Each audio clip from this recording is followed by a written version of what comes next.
The Tale of Peter Rabbit. Once upon a time there were 4 little rabbits, and their names were Flopsy, Mopsy, Cottontail, and Peter. They lived with their mother in a sandbank, underneath the root of a very big fir tree.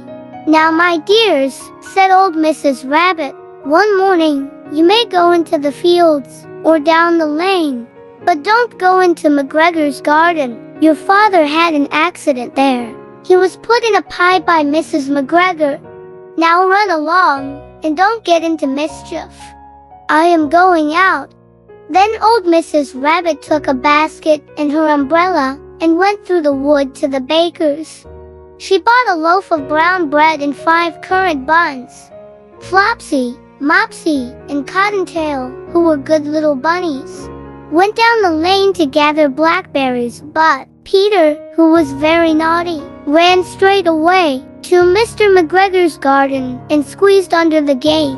First he ate some lettuces and some French beans, and then he ate some radishes, and then, feeling rather sick, he went to look for some parsley. But round the end of a cucumber frame, whom should he meet but Mr. McGregor? Mr. McGregor was on his hands and knees, planting out young cabbages, but he jumped up and ran after Peter, waving a rake and calling out, "Stop, thief!" Peter was most dreadfully frightened. He rushed all over the garden, for he had forgotten the way back to the gate. He lost one of his shoes among the cabbages, and the other shoe amongst the potatoes. After losing them, he ran on for legs and went faster, so that I think he might have got away altogether, if he had not unfortunately run into a gooseberry net, and got caught by the large buttons on his jacket. It was a blue jacket with brass buttons, quite new. Peter gave himself up for lost, and shed big tears.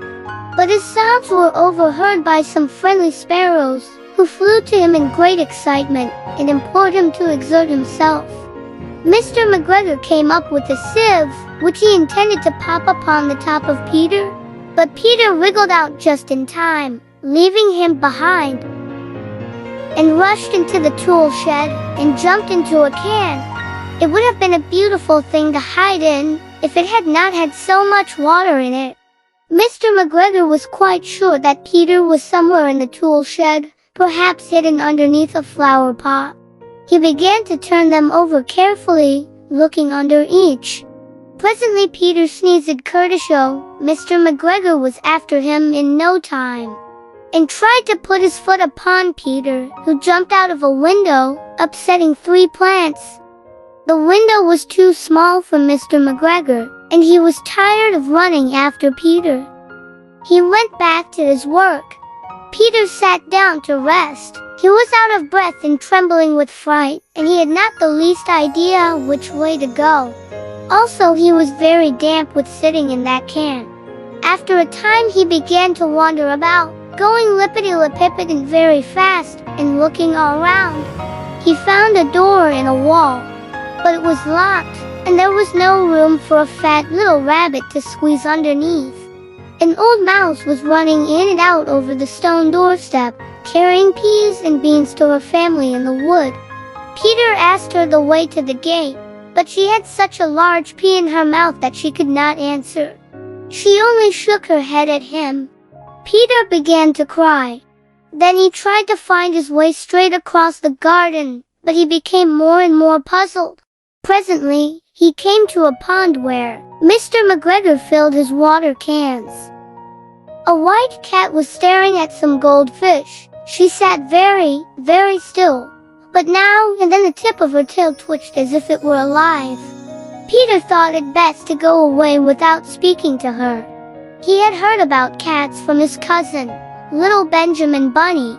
He went back towards the tool shed, but suddenly, quite close to him, he heard the noise of a hosker, a rich scratch, scratch, scritch. Peter scuttered underneath the bushes. But presently, as nothing happened, he came out and climbed upon a wheelbarrow and peeped over. The first thing he saw was Mr. McGregor, hoeing onions. His back was turned towards Peter, and beyond him was the gate. Peter got down very quietly off the wheelbarrow and started running as fast as he could go along a straight walk behind some blackcurrant bushes. Mr. McGregor caught sight of him at the corner, but Peter did not care. He slipped underneath the gate and was safe at last in the wood outside the garden. Peter never stopped running or looked behind him till he got home to the big fir tree. He was so tired that he flopped down upon the nice soft sand on the floor of the rabbit hole and shut his eyes. I'm sorry to say that Peter was not very well during the evening.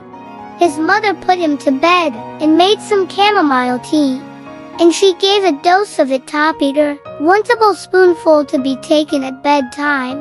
But Flopsy, Mopsy, and Cottontail had bread and milk and blackberries for supper. The end. Thank you for watching. Subscribe, like, and comment. This is Kinder Wonder World.